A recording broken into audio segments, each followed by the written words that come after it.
Well, it's November 30th, 2022. I'm Andy Johnson. Good morning. Welcome to it. This is how we're going to begin the day here at WESN. This is AM Prime. I'll tell you what's happening. In a moment from now, we'll be talking with two psychologists, clinical psychologists, Dr. Margaret Nakid Chaturu, former president of the Psychology Association in Trinidad and Tobago, and Sule Joseph, a counseling psychologist who is part of the team here at WESN. We're looking at a story, well, two stories in the papers yesterday, both of them women, deciding that they were not going to leave zones of danger, as you may call it. In one case, the lady said in Manzanilla that she was not going to be moving out from her house. And then elsewhere in the country, an 80-year-old woman was saying she's not going to leave the flooded areas around her because she fears for her animals, her dogs and other animals. What's the emotion that is driving that, and how unique it might be or ununique? We will get to that in a moment.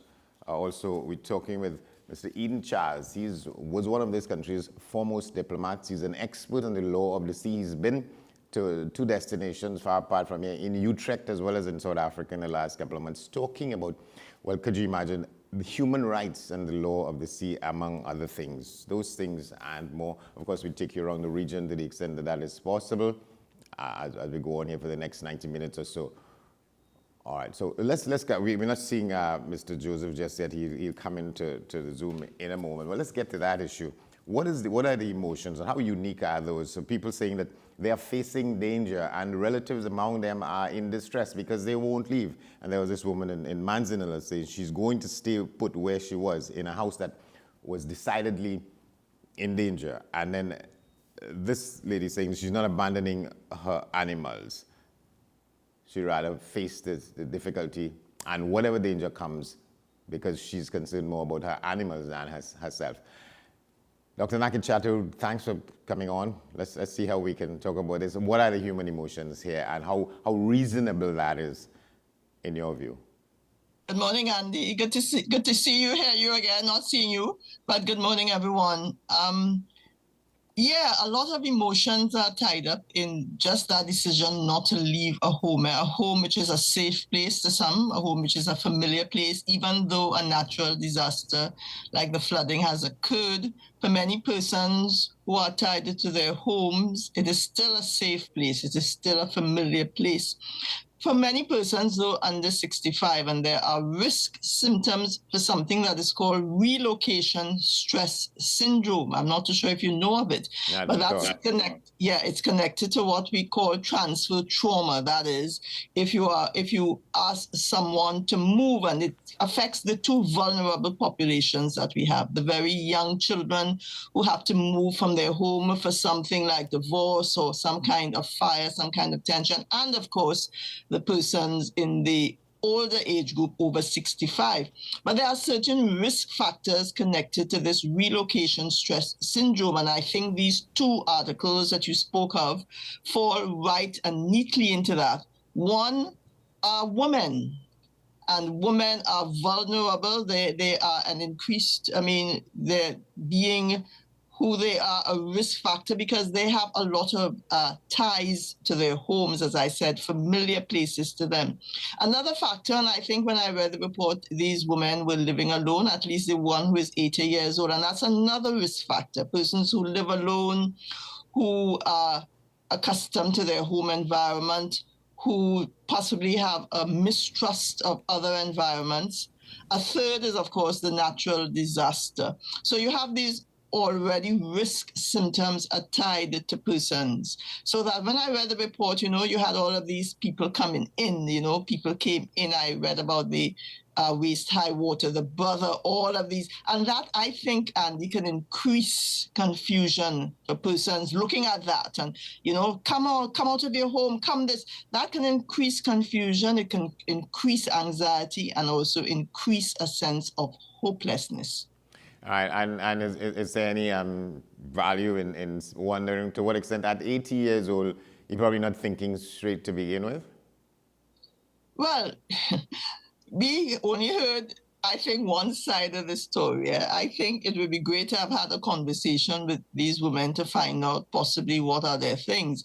But I don't want to jump into the fact that these people are irrational or whatever it is, but there could have been other comorbidity factors related to that. For example, their own health concerns, there could have been depression, because depression is linked to persons who don't want to leave where they are. You know, they feel safe where they are, even in an environment that we know was risky. So that there could have been mental health concerns, but we don't know the story. We didn't hear the full story, and I don't want to give a kind of gauge here when we just heard the news report. So yes, I do believe that possibly with these women, could have been other factors that we don't know of as yet. Yeah, and you call this one a possible case of relocation stress syndrome, and it led me to wonder: is there any aspect of human behavior or misbehavior or malbehavior that is not defined somewhere in your lexicon, in your professional lexicon? Is there something that explains every aspect of our behavior? And the thing about that sort of a diagnosis, it came from nurses and persons who were very much in contact with the elderly, people who had to move from one location to the other. And they saw these symptoms occurring, especially in this kind of situation, Andy. And you said that, is there a diagnosis for every situation? And I think once people are dealing with humans and human behavior and seeing it, because remember, these diagnoses come after a period of time, after realizing that a lot of people are having the same kind of common symptoms, the same kind of attributary factors. And so yes, I do believe that once you are involved with human behavior, especially those in the helping professions, you would see these kinds of diagnoses that have been documented, that have been peer-reviewed. So it's not just something off the bat. All right, I want to come back to you in a minute, because on the way to the studio moments ago, I was listening to the BBC, and they were talking about what appears to be a possible cure for Alzheimer's. Now I get to how hopeful that might be, and to when can we look forward to that being here in our midst. But let's bring Sule Joseph into the discussion. He's one of the persons like myself on this frequency doing what he is doing, what you all do. Sule, good to see you. Good morning, Andy. Thank you for having me. All right, I'm gonna let's take it from the part of the lady who says that she's not leaving her animals behind, and in looking at it and thinking about it, it struck me that you find more women tend to take that position, particularly with the care and protection of animals, than men. Is there a reason for that in your toolbox? Are you asking if women tend to be nicer people, Andy? Is that the question you're secretly asking me? That we as men are callous, uncaring creatures? If that's how you interpret my question, that's fine. So let's hear what you think. Well, there's a couple of things. One part of what we may be looking at is that it's maybe some issues of attachment, and we do find that we as people in general, first and foremost, do get attached to certain things. So we can get attached to items, right? We can get attached to items, but more so you find persons being attached to other living things. So people, you might find somebody being very attached to somebody else, or animals. You have persons who view their animals almost as family members and as children. So when you talk about having viewing something as a child, one of the things you tend to find, and maybe so by design biologically, that women tend to have more of a nurturing nature, whereas you may find men having more of a practical nature. Not that men can't be nurturers or nurturing, but they tend to have more of a practical nature. So you're looking at somebody who is by nature already nurturing, and then maybe very attached to their animals. So it's not just having an animal or a pet, it's almost seen as a family member and an extension of your family. It's kind of difficult to give up on an extension of your family. Yeah. So it's not just giving up a pet, you know. All right. I suppose you share that view. Or there a perspective that you could put alongside that, Dr. Naked Chatu? I agree that with a lot of persons, especially for women, the attachment bond is strong, and not just to people, but for animals that they have been taken care of for a very long time. I also believe, Andy, and I've always said it, in this country, there is a lack of preparedness for disasters, especially for these vulnerable populations. You know, what's the plan B? Because especially in these areas where continually, not just this year, we have seen flooding and we have seen roads being damaged. And so, you know, these persons, you know, what's the plan? Have they been speaking with family members about a plan B, about moving? Because when you say, okay, this has happened, and as we saw in the reports, let's move, that's not a decision that persons over age 65 can easily consider or easily take. And I think it relates both to women and men. But if you want to come in with a gender factor, women tend to be a little bit more resilient. And I'll tell you why. When COVID happened, a lot of persons, especially over 65, men, as you know, in the two age groups, 14 to 35 and over 65 males, many of them took their lives because of this fear that something is going to happen, this sense of hopelessness, this sense of anxiety, and the same can be attributed to what is happening here in that population. And as I said before, with relocation stress syndrome, women and widows and persons living alone, those are added risk factors to what's happening here. Yeah, but you think in most cases it will be a matter of time and if time permits, and if the conditions under which people live and being advised and so on to leave, you think it's a matter of time before they get influenced by the concerns of those well-wishers? I think so. I think a discussion of relocation prior to a crisis, especially in those areas, is a necessity. We do not discuss a plan B. We always do, you know, these kinds of knee-jerk reactions to natural disasters, to crises, to incidents, to violence in our society. And this is where social workers come in, committed family members, persons who are familiar to these persons, because I believe that, and I was thinking about it, if there was a trusted family friend or trusted persons that these people knew, perhaps the move could have been easier. But again, as I said, we don't know what were the variables in these situations other than what the news told us, that a group came in, told the people to leave, and they didn't. That's not good enough, I think, to understand the entire situation. Not just that, Andy. I would also want to add as well, you have to consider a trust factor. Who is somebody coming to tell me to move out of my place I have been in for however long and how hard I've worked and so on?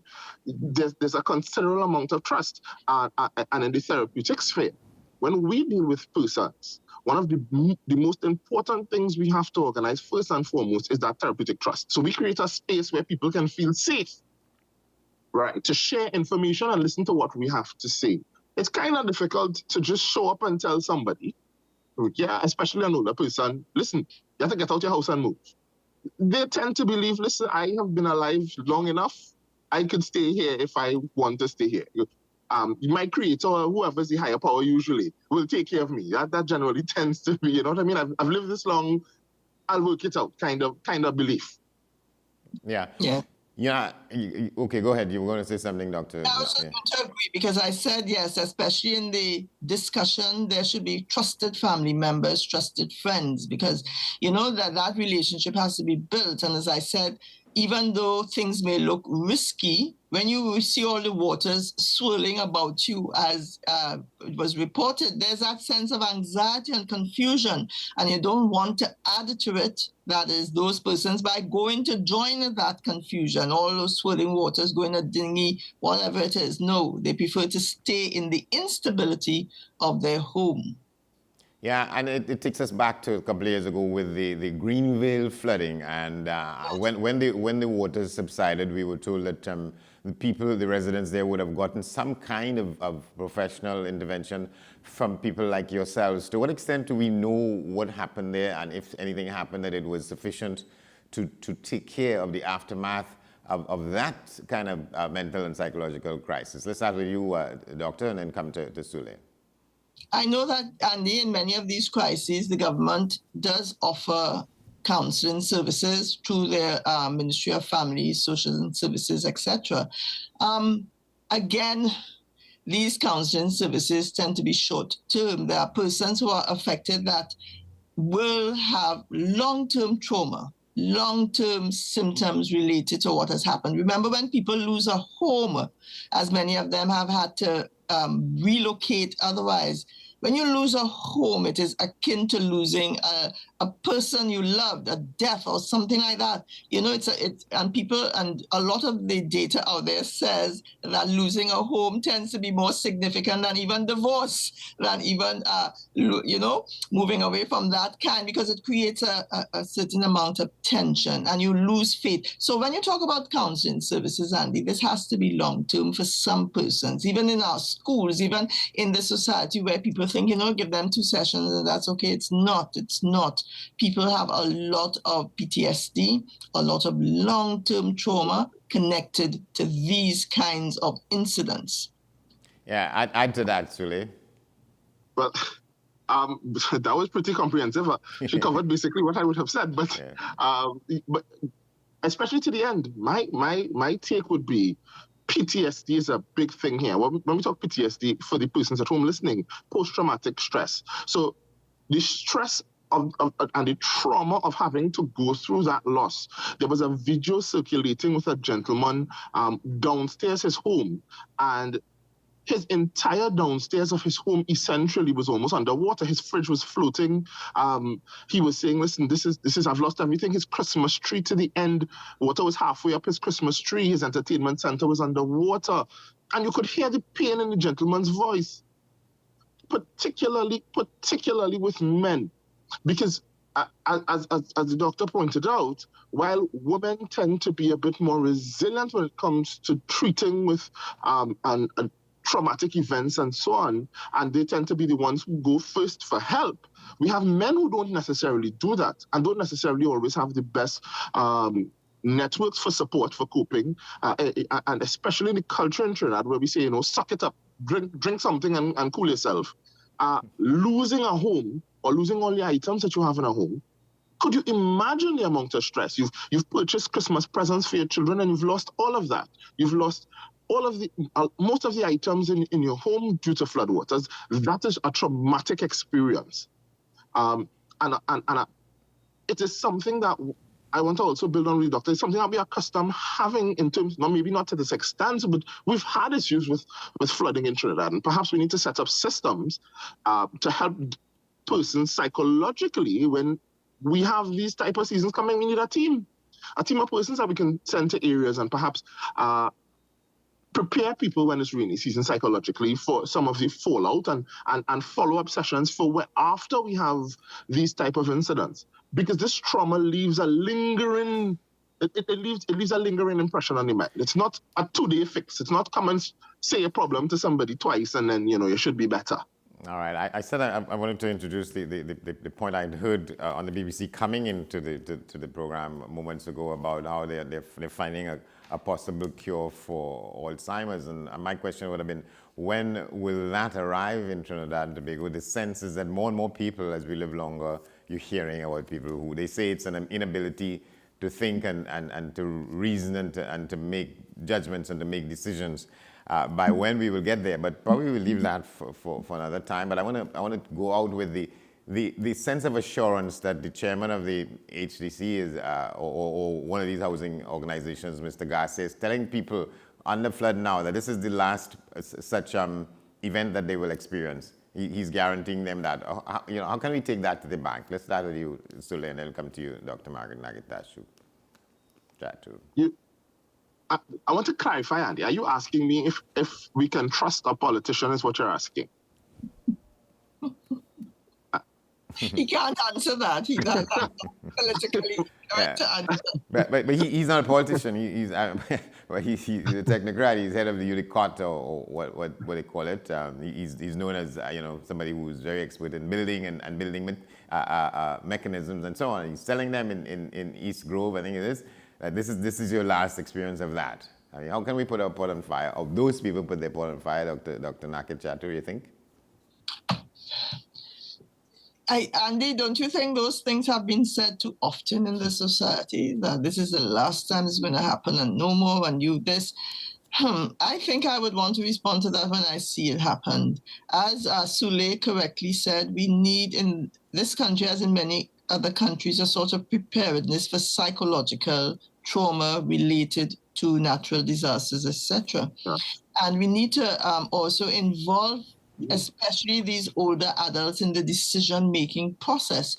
I think when these two women were told to leave, it is as if, they were commanded to, and many older adults, as you know, are quite very stubborn and would not very easily give in to that. As regards the gentleman who is talking about this is the last time these things are happening and all of that. Noel Garcia. Yeah, or Noel Garcia, yes. I don't know. I don't know how to take that unless, because I think these promises, I don't know, they're too often and you do not see as I say, the throughput or the process. All right. And I think many times, as you know, promises are given to sort of be a comfort for people, to calm them. And in the moment, it's a good thing, in the moment. But I think, as I read in the reports, too many people have not been compensated since the last flooding, have not been given help, have not been offered any sort of psychological comfort for their family members who continue to have symptoms related to these traumatic incidents. So let's have in this society some throughput, some process, rather than just, as you said, they're given these kinds of upfront, comfortable kind of promises. But to be fair, Dr. Chatru, I can see how in a time of this, where things are unstable and where persons, you're not sure if you're going or coming, you've just lost a bunch of things, comforting words and reassurances can make you feel better temporarily in the moment. The issue and the risk with that, though, is that when you make these promises in the moment,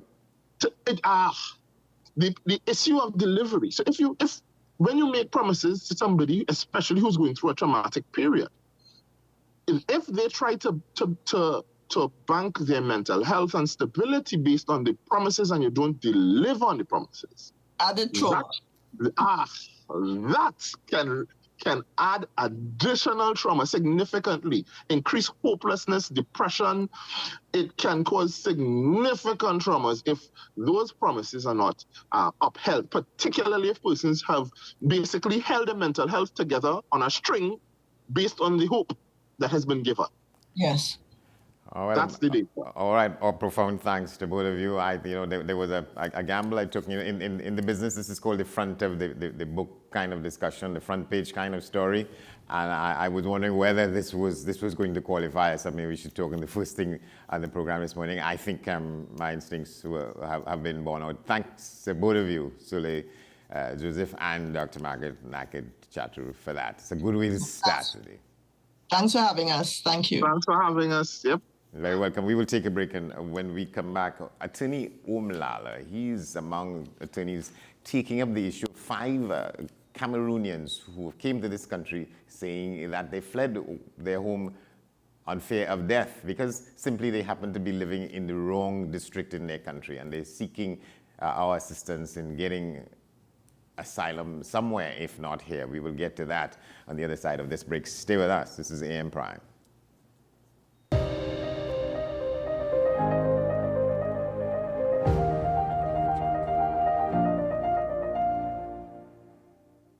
Vision Headgear Limited for wholesale and retail purchases on toys, Christmas decorations, housewares, artificial plants and flowers, seasonal items, clothing and accessories, and lots more. Hurry down to Vision Headgear Limited or see our Facebook page.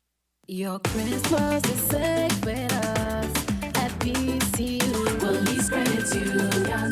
Police Credit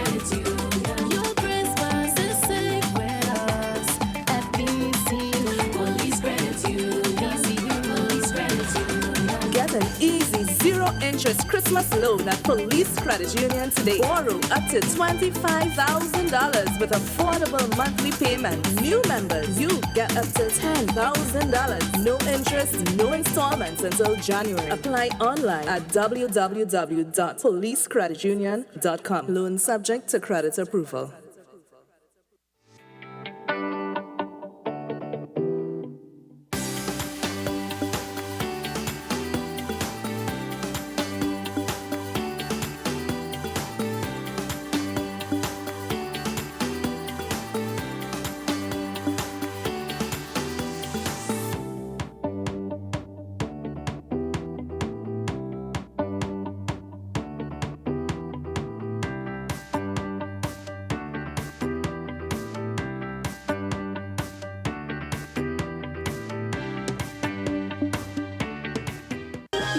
Every occasion a sparkling celebration with Rosabella alcohol-free wine. Toast cheers with hourglass rays. Rosabella, live life with Rosabella sparkling drink. Celebrate! Whether it's acid reflux, cataracts, glaucoma, a swollen prostate, diabetes, or weight loss, Customized Health Solutions has been helping Trinidad and Tobago for over 2 decades. So let us help you. Call 627-2640 for your Compass assessment now. Every word, every line, every paragraph depicts a real moment in someone's life. A father, a sister, a mother, a brother. We at Newsday are dedicated to you, the people, and through independent, unwavering journalism, strive to always bring your stories to life. Because your stories are more than just words. Newsday, independent and credible. With society plagued by a host of issues, with debates surrounding our urgent concerns falling short, with questions of our future not always being answered. The conversation continues. Join me, Kemuel Pascal, as the voice of the youth comes to life. We will confront the controversial topics of today's world to gain answers that are key for a better tomorrow. One and One with me, Kemuel Pascal. Wednesdays at 10 a.m. Only on WESN Content Capital.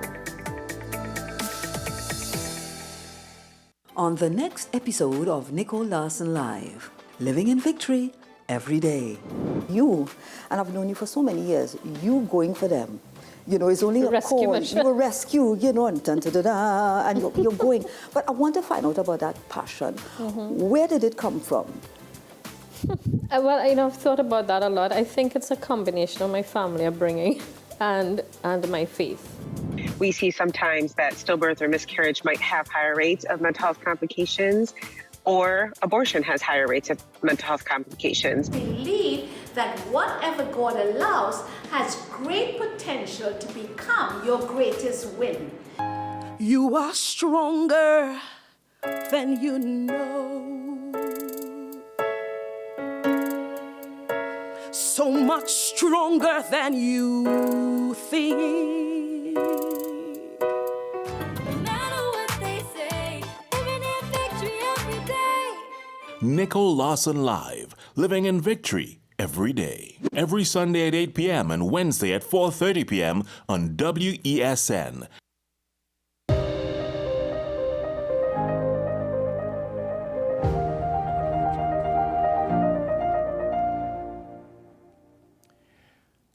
Welcome back to the program, Oceans, Justice and Human Rights. That's just one of the topics we want to get through in our discussion with our guest now, Eden Charles. He's been a former diplomat and an attorney, international repute. He's just back from some, I would say, touching base in different parts of the world. He'd been to a conference in Utrecht, then he'd been to a conference in South Africa talking about this matter of the law of the sea, the oceans around us, who has rights where.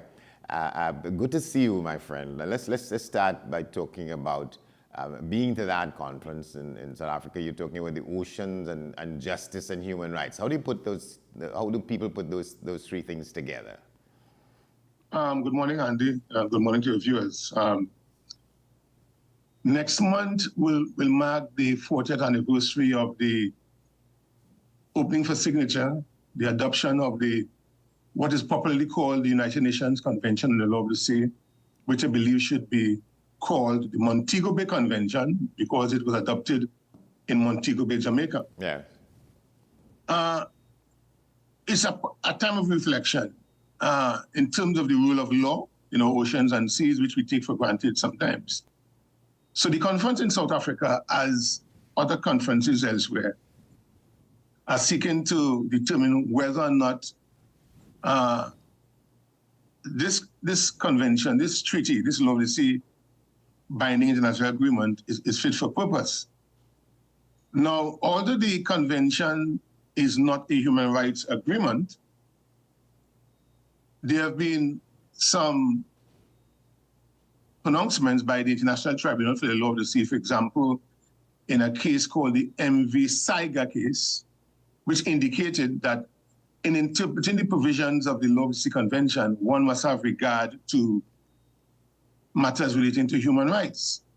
The human rights of seafarers, the human rights of all of those who are involved, who are on board a seagoing vessel, do not evaporate when they leave the land and they enter the various maritime zones. So the conference in South Africa, among other things, looked at the Law of the Sea Convention and recognized that it's a living instrument. In other words, it's a framework agreement. And in applying the provisions of the convention, they must be interpreted in the context of other aspects of international law, including human rights treaties. So, for example, when one looks at the Convention on the Rights of Persons with Disabilities, for example, if a person with disabilities is on board an ocean-going vessel as an employee, it is expected that those involved in the operation of the vessel would apply the particular aspects of that convention to this person with disabilities. And this also goes on to other sectoral conventions involving human rights, whether it be Convention on the Rights of the Child, the Convention on the Elimination of Racial Discrimination, the Convention against the Elimination of Discrimination against Women, and the other human rights treaties. So this conference sought to interpret the Montego Bay Convention, the UN Convention on the Law of the Sea, in that particular light. And when we speak about justice, the provisions of the treaty are quite extensive, notwithstanding that they have been formulated over 40 years. But do states do individuals get justice in terms of breaches by one state party? And a state party is any country, any state which has become a party to, which has signed and ratified the treaty. Do individuals get justice when they go to the particular courts, indicating that their rights have been infringed? And how do the courts, as it were, treat with this matter? So that dealt with the issue of justice, and it was a tremendous undertaking, and I was happy to be the representative from the Caribbean Sea in this particular undertaking in South Africa. All right, and just say that you teach this kind of stuff to students at the law school who want to understand this business of the law of the sea, right? At the Faculty of Law, not the law school. The Faculty of Law, right? Yes. The law school is when you go to get your particular right. Practice certificate, yes. Mm-hmm. And how important is the understanding of that is? And you're from Trinidad and Tobago. We, in this part of the world, as elsewhere, these groups of nations in different parts of the world, are the issues more critical and more probably contention prone for people, for island people, than they are for other countries that have larger land masses and so on? And I asked that in the context of, I think, this last big row we had with a former Prime Minister of Barbados, who was threatening to take us to what they call the arbitral tribunal about arguments outside our part of the continental shelf versus theirs and so on.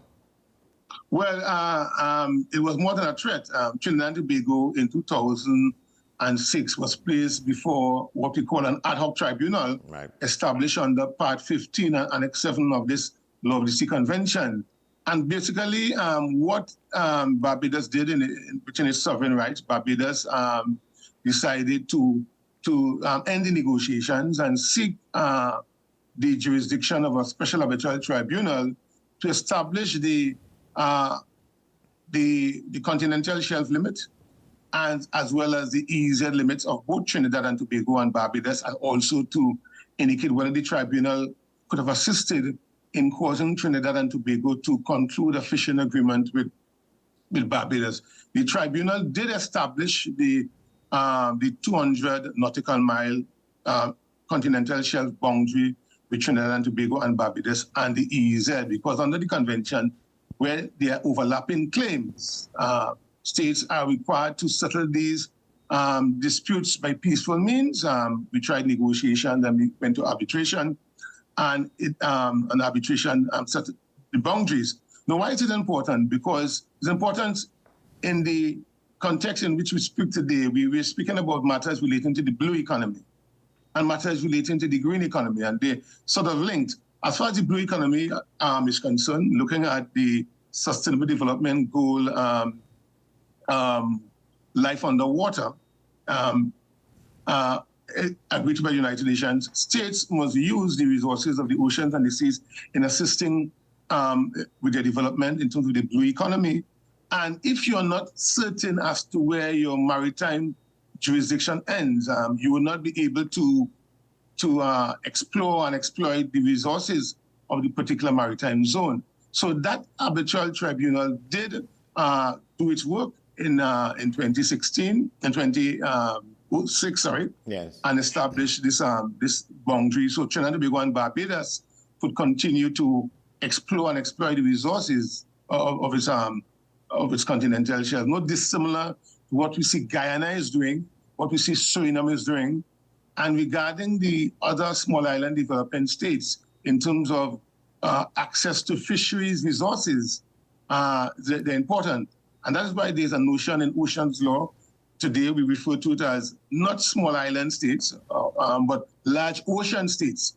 Because some states, for example, some SIDS, small island developing states in the Pacific, their EEZs are so massive, hundreds of times larger than they are, and they want to maximize their participation in this international treaty framework. But explain how is that, so that your claim to rights, maritime rights, the areas that you're claiming are larger than your land mass. Explain how that came out and how that came to be accepted.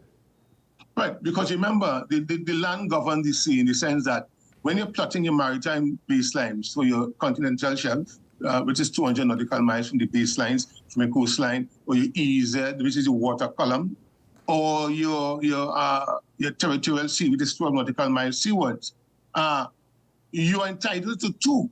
But if there is no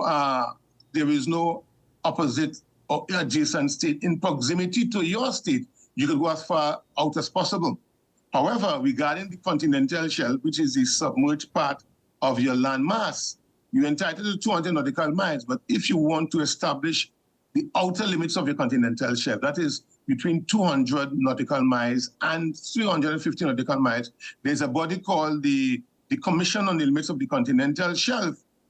And that body is required to look at the geological and geomorphological scientific information presented by states, and that body is supposed to indicate to Trinidad and Tobago or Guyana or Barbados that you are entitled to not only have continental shelf jurisdiction up to 200 nautical miles, but you could go as far as 250 nautical miles and so on. So it is very, very critical, important that the provisions of this convention, this 40-year-old convention, are adhered to.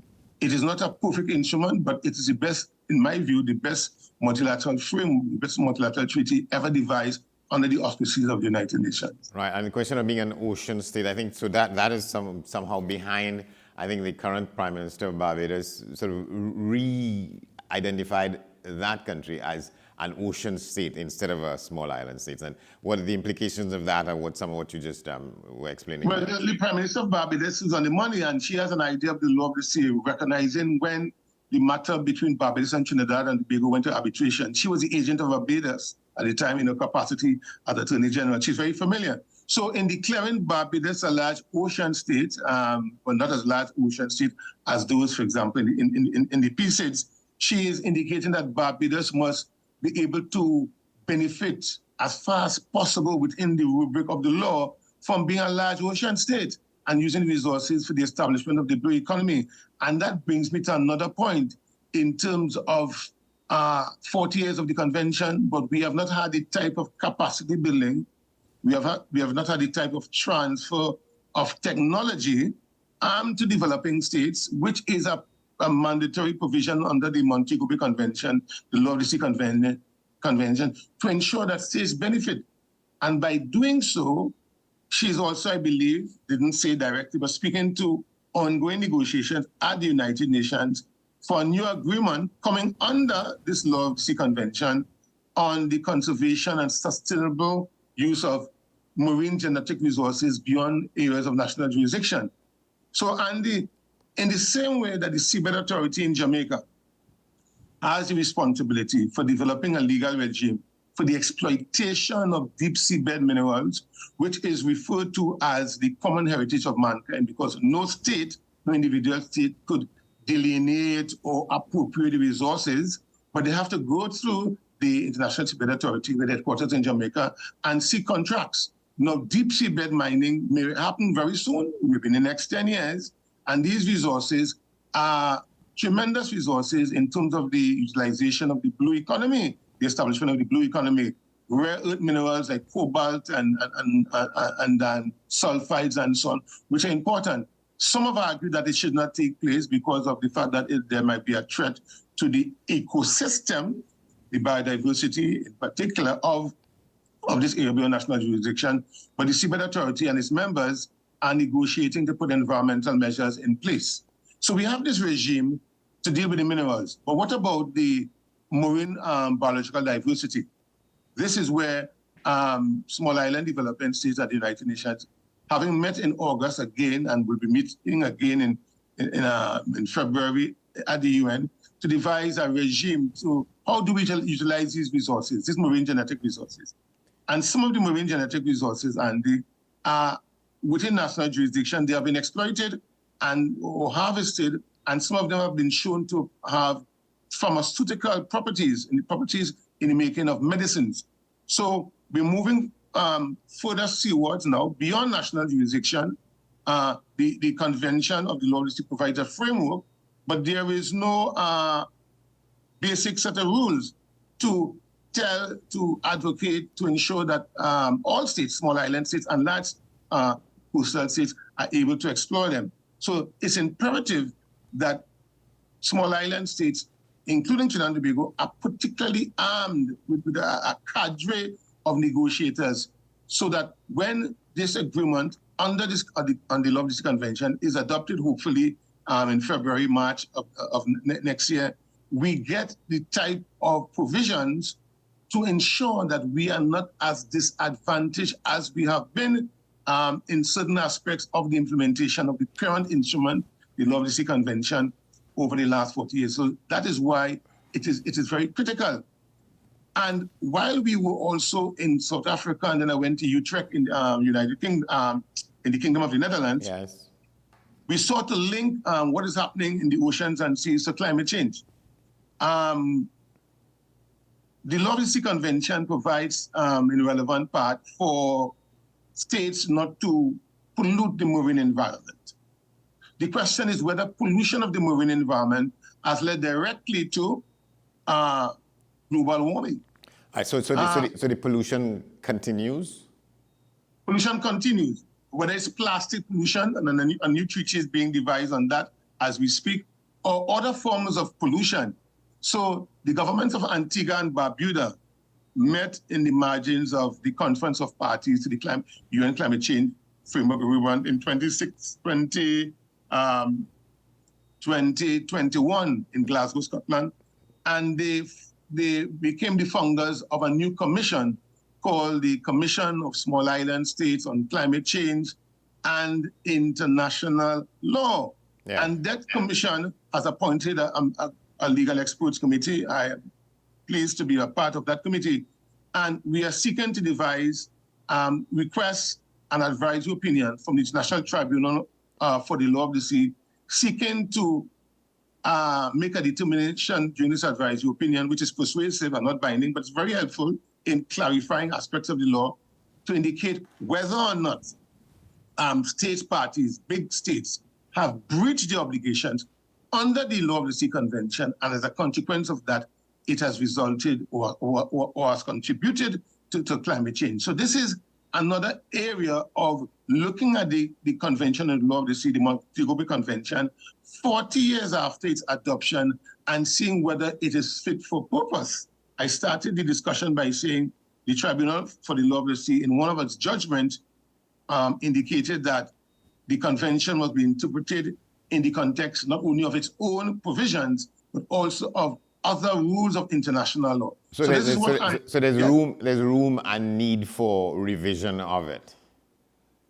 Well, many have argued there is not so much room for amendment, if you're using the word revision to mean amendment, not so much amendment of the convention, but means of interpreting the convention or causing other agreements to be formulated in the context of the convention. Because since its adoption in 1982, we have had 2 implementing agreements. One on straddling and highly migratory fish stocks, which have been quite useful, and one before that in 1994 on Part 11 of the convention to assist the Seabed Authority in administering the resources beyond national jurisdiction, which are the common heritage of mankind.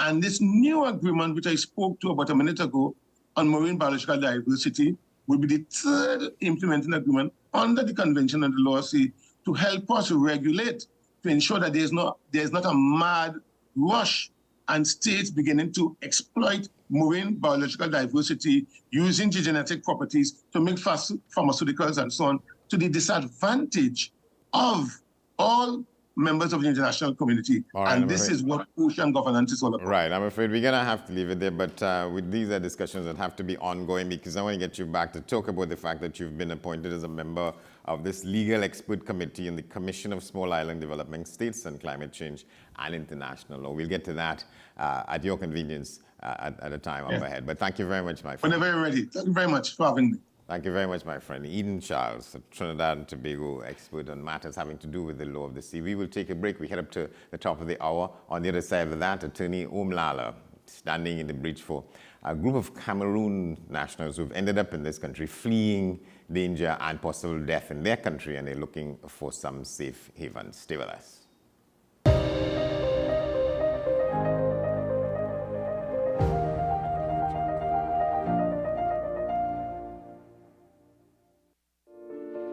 At Belgroves, celebrating life is our commitment with integrity, compassion, and dignity for your loved ones. Belgroves Funeral Home and Crematorium, serving Trinidad and Tobago for over a century.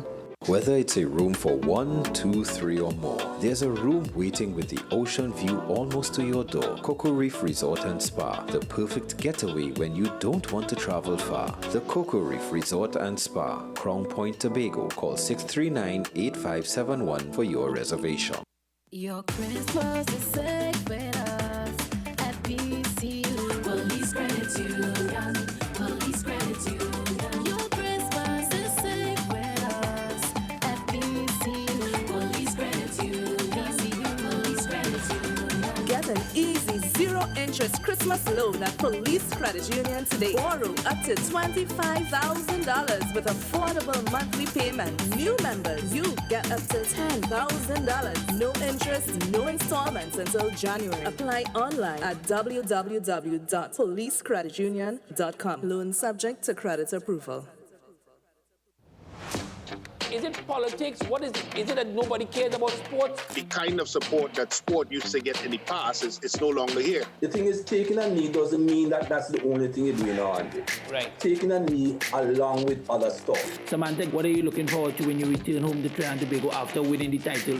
Thank you very much for speaking it into existence. Is there no pressure on Nicholas Ball? It makes me more motivated to work hard and to go out there and rep the white and black. Why are we sending a team to the Winter Olympics? There are a number of Trinbagonians who are in the diaspora and have grown up in winter sport. It's an opportunity that the Trinidad and Tobago Olympic Committee will not close the door on. I also believe in the players that we have. Once you can motivate the players, you can get the best out of them.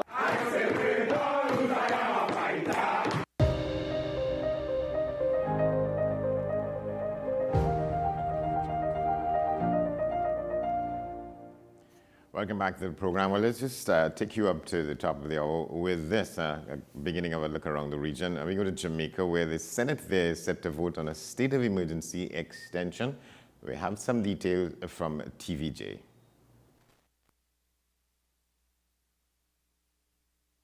Political maturity, that's what some sectors say they're calling for as the government seeks to have the states of emergency extended until January 14 next year. The efforts to extend is now before the Senate. But the opposition, some attorneys and human rights organizations are still questioning the constitutionality of the security measure. O'Shane Masters reports. The constitutionality of the state of emergency continues to be a burning topic. Even more now with the recent imposition of the security measure across 7 parishes and the push to have it extended by a further 46 days.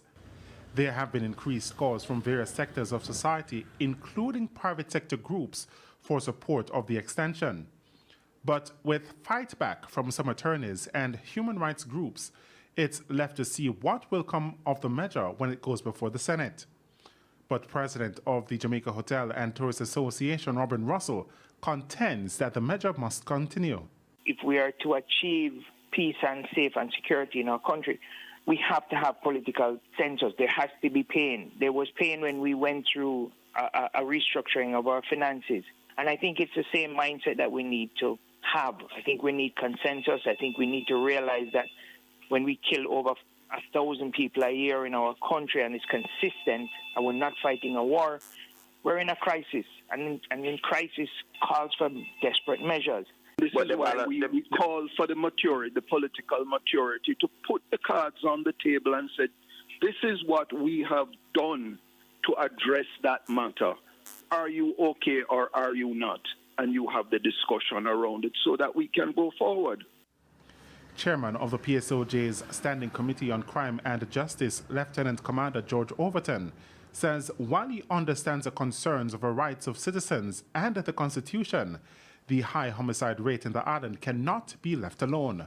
It can't be that we're going to go on down the road and we're talking about everybody else's rights whilst the country is losing its people wantonly.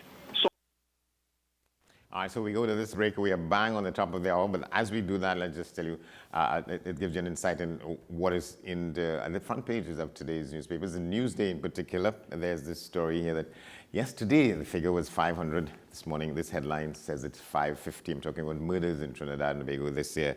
And also, take a look at this front page here. That's what has happened to a lady's house in some part of St. James. And the landslide is moving into the territory in that kind of way.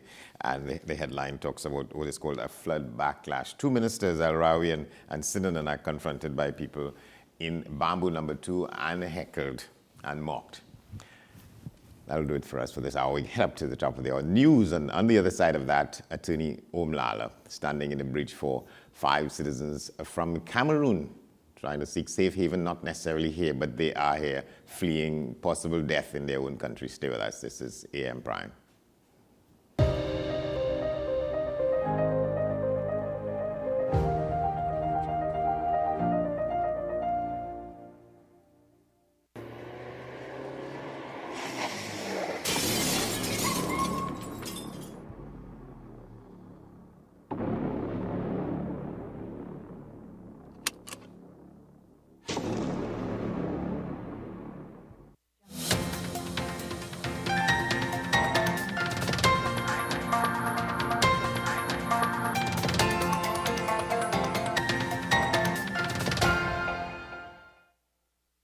This is your WESN News on the Hour.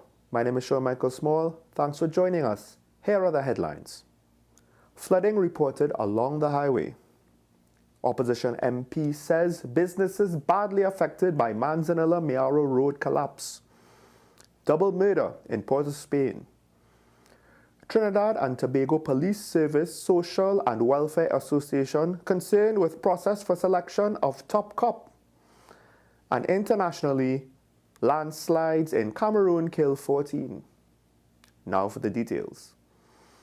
As the nation continues to reel from the adverse weather over the last few days, Several communities remain marooned at this time.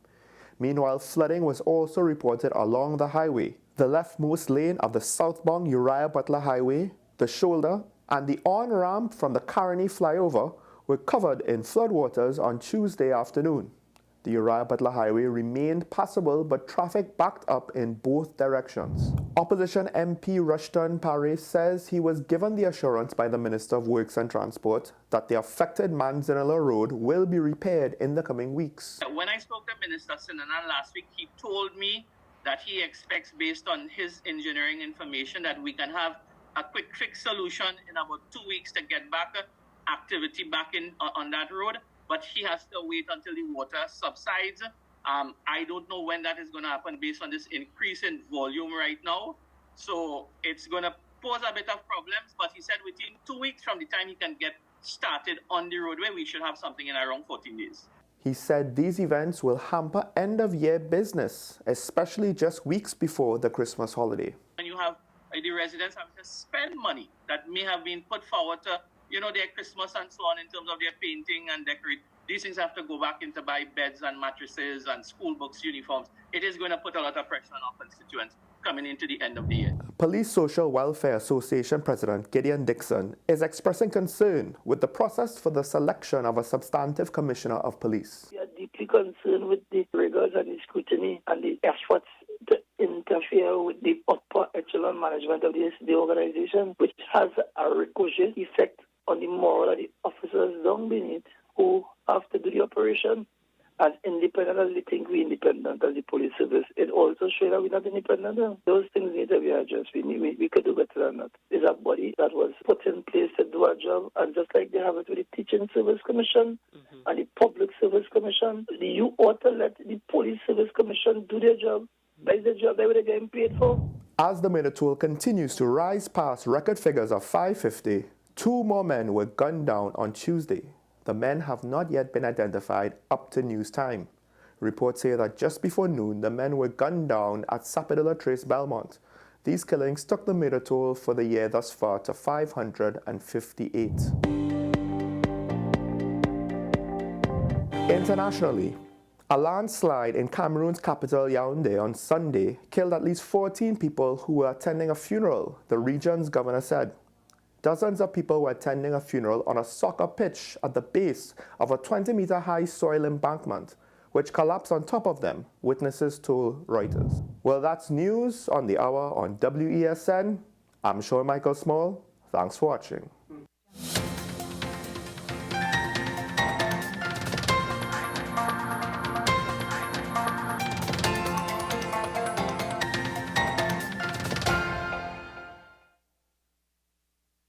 The newest book is here, Closer to the Church, the debut novel by author and former mayor Louis Lee Singh, available at all the Home Store branches, Barataria, West Mall, Shogunas and C3 San Fernando. Paper-based bookshop 10 Nook Avenue, St. Anne's, WESN 30A Gattaca Street, Woodbrook, Metropolitan Bookshop, Ariapita Avenue, Woodbrook, and all RIK bookstores nationwide.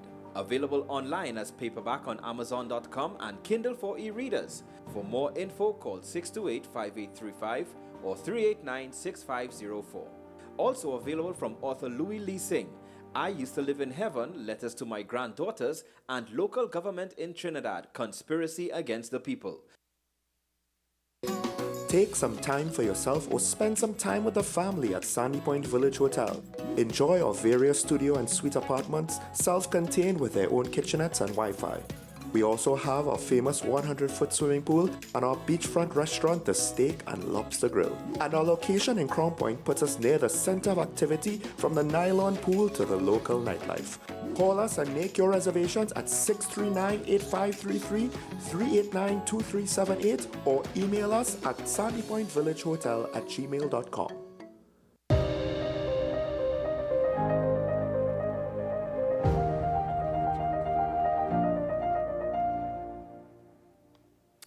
Welcome back to the program. Up ahead, we should be talking with Attorney Om Lala. But for now, let's continue a look around the region. We go to Guyana now, where the government there is set to extend some constituency boundaries. And we have a report from News Source Guyana. Minister of Local Government and Regional Development Nigel Dharamlal today announced that the government will be extending some constituency boundaries and revert others to the 2016 local district boundaries for the upcoming local government elections. During a press conference today, the local government minister alleged that many of the boundaries were adjusted for the 2018 local polls by the former government to disenfranchise supporters of the PPP. He said the move to readjust the boundaries is to ensure greater representation. We believe that at the end of local government elections on March 13, that there is going to be better representation of people. There is going to be more activism on behalf of residents within these areas, and our government will happily work with all 70 NDC areas as well as the 10 municipal areas across our country. With the new modification and changes to the boundaries, the minister envisioned that there will now be more councillors across the country to represent the people. Coming out of the 2018 local government elections, there were 1,192 councillors representing the 596 constituency areas. In 2023, the minister explained there will now be 1,220 councillors and 610 constituency areas. He said because of the impact the changes will have on residents in some of the constituencies, some consultations will be done. We've had many challenges with some of our municipalities as well as NDCs, and we believe too that with local government elections and with the type of activism that has been taking place at the local level, we are going to see greater determination at the local level, and hopefully we are going to see better managed communities. Dharamlal is adamant that there will be greater participation in the local government process. Whilst many persons were disenfranchised in 2018, you are going to find many more persons enfranchised to vote in this local government elections, as committed by President Ali. Local government elections were constitutionally due last year in Guyana, but due to changes at the level of GCOM, the elections were postponed. The elections are now set to take place on the 13th of March next year. And we go to St. Lucia now, where the cabinet has just endorsed the payment of outstanding termination benefits to former non-management workers at Liat and Majestic Industries Limited. This report from HTS News Source. After much delay, the non-management workers in St. Lucia of Liat Antigua 1974 Limited will finally get what is owed to them. In 2020, the pandemic sounded the death knell of the financially strapped regional air carrier, which had to close shop and terminate workers. Prime Minister Philip J. Pierre, in a statement to the House on Tuesday, announced that an arrangement has been hashed out with the current board on severance pay for workers. The government has also entered into a similar arrangement with the non-management Liat workers who were terminated by the closure of the company in 2020. We are currently in discussions with the former management staff, including pilots, to arrive at an acceptable settlement. Mr. Speaker, our decision to settle these outstanding payments is yet another demonstration of our continued commitment to the upliftment of the welfare of the workers of St. Lucia. Cabinet has endorsed over $4 million towards the settlement of outstanding payments to ex-employees of Liat and now defunct local firm Majestic Industries. After discussions with the representatives of the workers and represent the National Workers Union, who represented the workers, and the non-unionized and unionized workers at Liat, Cabinet yesterday endorsed the following. Payment of outstanding termination benefits totaling $4,436,578.16 to ex-employees of Liat 1974 Limited, according to the approved list.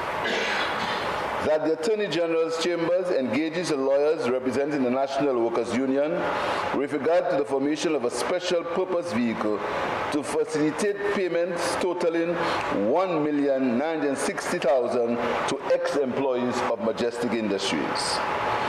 That the Department of Finance facilitates payments for the issuance of St. Lucia government bonds.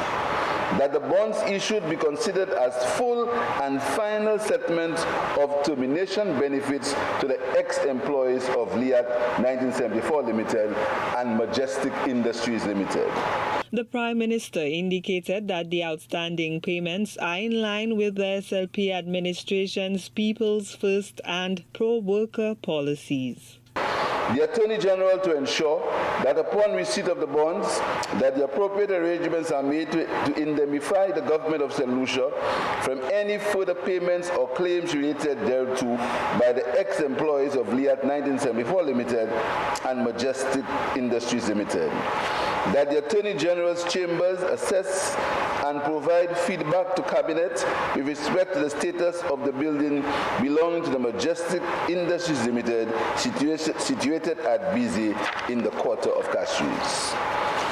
Mr. Speaker, I'm sure that the workers at Majestic Industries, who for more than 20 years have languished, hoping that someday they will be paid, have realized now that they have a government that is truly interested in the welfare of people and the welfare of the workers of this country.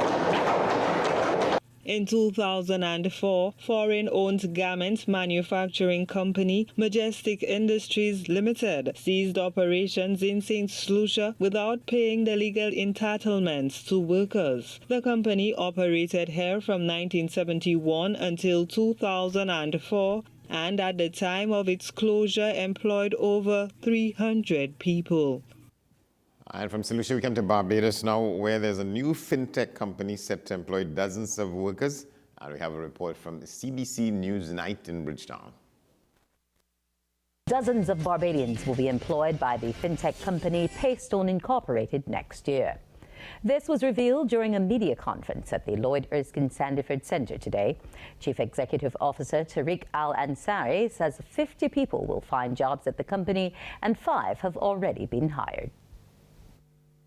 We're looking for the top 10 percentile and we're willing to pay for it. So we're matching or putting our wallet where our mouth is in terms of the caliber of talent that we want to attract and what comes with the responsibility and the accountability that we hold for these roles. And this is something, we're very, very excited about. So, and the team has been really impressed by the talent and the candidates that we've hired so far in terms of their ability to contribute and the addition that they have brought to the team.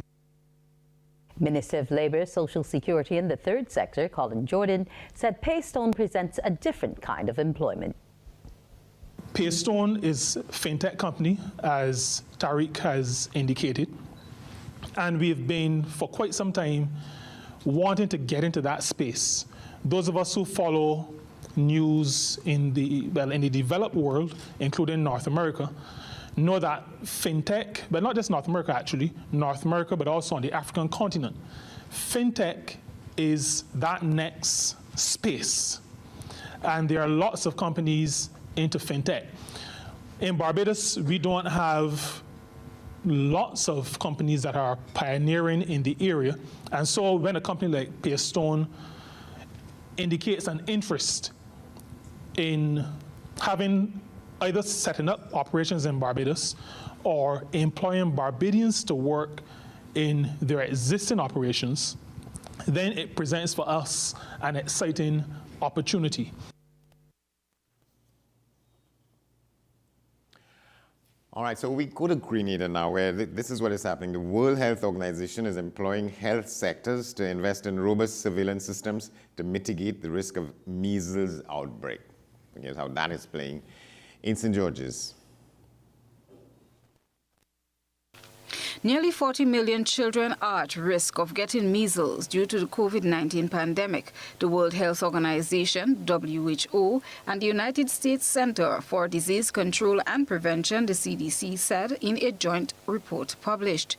Pandemic-related disruptions have caused 25 million boys and girls to miss their first dose of the measles vaccine last year, while another 14.7 million did not get the second dose. Although the disease have not yet been detected in Grenada, records show that there have been massive outbreaks in other parts of the world. The record decline in measles vaccination coverage represents a significant setback in global progress to combat the disease. The report urged public health officials to accelerate and strengthen vaccination efforts now. Coordinated action by all partners and at all levels, global, regional, national and local, is needed to prioritize efforts towards finding and immunizing all unprotected children. Investment in robust surveillance systems is also required to mitigate the risk of outbreaks.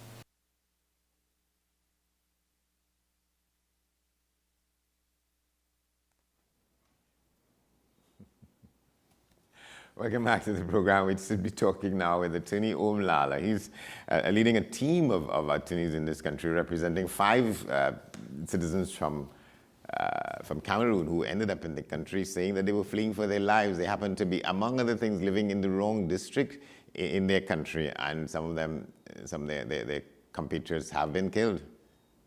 And they want to find a safe haven somewhere. And so that matter is heading to the court. I think it's this morning. We're talking now with Attorney Om Lala, one of those on the team seeking to represent them.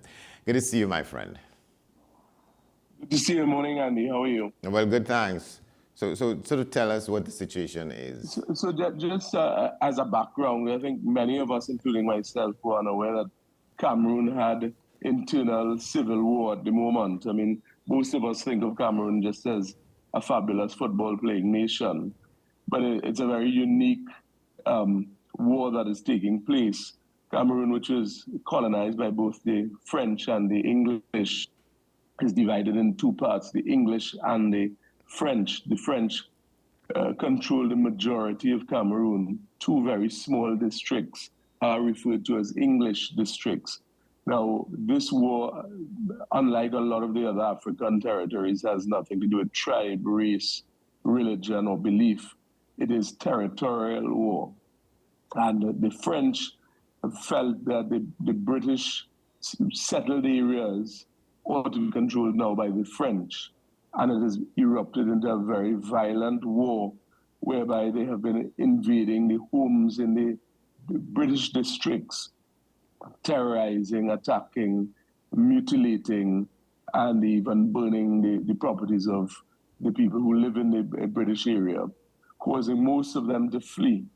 The United Nations has declared this to be a civil unrest where human rights atrocities are taking place. So found that Cameroonians from the British sector have been fleeing to neighboring Nigeria and to anywhere else they could find refuge. These Cameroonians, 5 of them, 2 of them one is a father and son, the other are 3 women.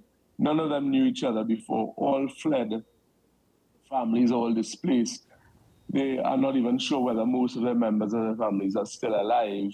They ended up in the Caribbean and they've been bounced around. They've ended up being deported from Suriname into Trinidad.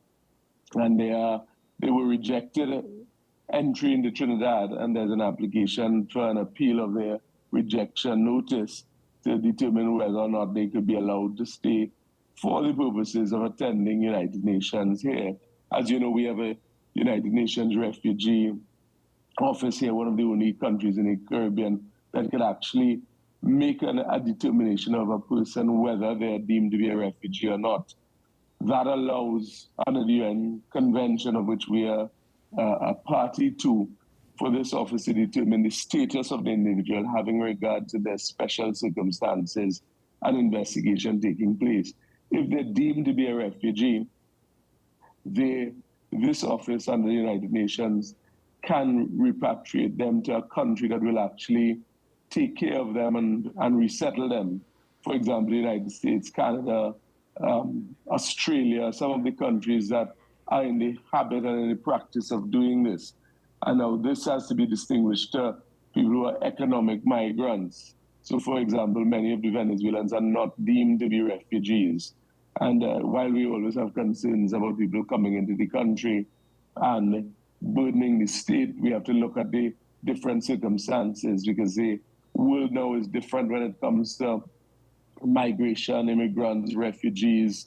There are a lot of different distinctions, and it's important to understand that not everyone is just looking to become a burden on the state, or looking for a job, or looking to, interfere with the well-being of those who live in a particular country. There are those who may be in dire need, where their lives are at risk, and that is the case with these Cameroonians. All right, we need to take a break in a minute, but let me just say, the sense of as to how they were able to make it past the authorities to get in here, that's a kind of small miracle, won't you say? Well, no, they haven't gotten past the authorities. They first came into Antigua. There were direct flights from Antigua to Cameroon. Then they went into Grenada, Suriname, which was their destination, and then sent back to Trinidad as part of a deportation process. So they have not left the custody of immigration at this point in time. They're still in the custody of immigration. All right, and so you're going to court, is it today? Well, not court. We're going to the Immigration Tribunal. Yeah. That is minutes from now? Well, at 10 o'clock. Yeah. All right. And so that's the first step in trying to get... Well, to be given a hearing, so that immigration can exercise their discretion and make a determination whether this is a case that they think warrants putting these people under what they call a supervision order. And our ultimate goal is for them to at least be allowed to present themselves to the United Nations to make an application. The application may or may not succeed. It's quite likely it will succeed, and then UN would take the financial responsibility of taking care of them until they can find the proper placement for them. All right, I want to ask you to hold the point. We need to take a break, and we come back and take it up from there as to what the feasibility of this will be from how you see it. Stay with us. We're coming back.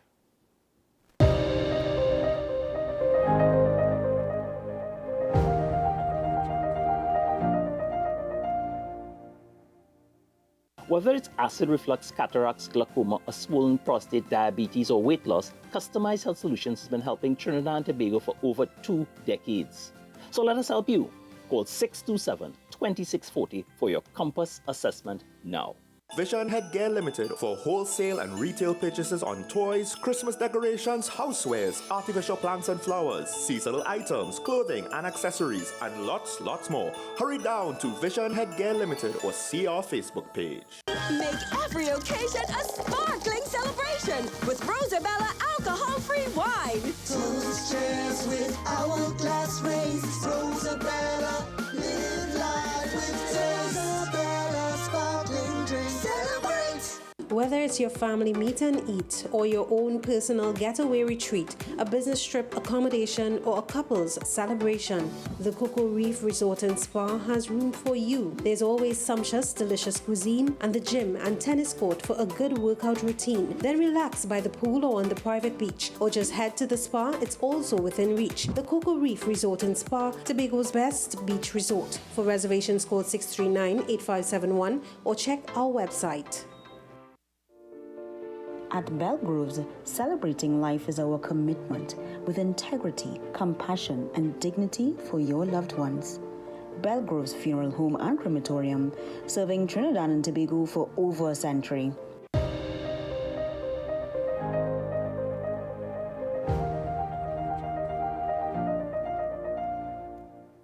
Welcome back to the program. We continue our discussion with Attorney Omlala on the side of 5 Cameroon citizens in Trinidad and Tobago, but in kind of suspended animation at the moment.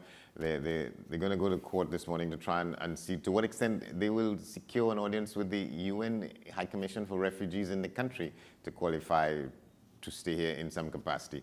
So what is the, so the meeting is, so how this will work? So you go to, the immigration here. It's not called the immigration. If you're rejected at the airport, you're served with a rejection notice. Yes. You are given the opportunity to appeal to a tribunal of the immigration. So the immigration convenes its own tribunal, which is similarly to a magistrate's court hearing. And the tribunal then hears the facts and also hears new facts. They have a very broad discretion in terms of considering the circumstances, and then they make a determination of how to treat the matter. So that's what the hearing is today. This is the appeal hearing of their initial rejection when they entered the country. So the UNHCR is not involved just yet? Well, not involved insofar as they are in contact. These people, when they landed, made contact with UNHCR, but UN is not able to, they cannot usurp the functions of immigration. But there has been contact made, there is correspondence. They are prepared and willing to meet with them and interview them. But the hurdle has to be crossed of immigration has to permit them to attend immigration. To attend the UN. To what extent do you know what is the process by which that permission will be granted or not? Well, it is the determination is going to be made based on what this hearing, the result of this hearing is. I mean, these people obviously have been rejected, so the likelihood of them being allowed to stay permanently is very slim. What happens in these cases, it's two things, either, two or three things happen. Either you voluntarily leave immediately while you're in custody, or they deport, or they put you in a detention center. Either way, your liberty is curtailed. In certain circumstances, they could put you on a supervision order for a limited time, which would allow you to make your way to this appellate process or this process with the UN. So it is very much entirely up to the discretion of the officers. There's no fixed law. Immigration rules are very, very broad. So it would be their discretion that would determine how this matter proceeds. All right. We're going to leave it there. Thank you very much for your assistance with this, my friend. We'll try and get a sense of what happens on the other side. Take care. Thank you. Thank you very much, Attorney Omlala. Well, that brings the curtain down on our program in this edition of it. We want to thank you for watching. We tell you can keep in touch with us here always at AM Prime, at WESNCC, on all our social media platforms. You could check us out, and you could send your emails to amprime@wesncc.com. In half an hour from now, it's news at the top of the hour, followed by today's edition of Talking Point with Shah and Small. I'm Andy Johnson. Thanks for watching. We'll see you tomorrow.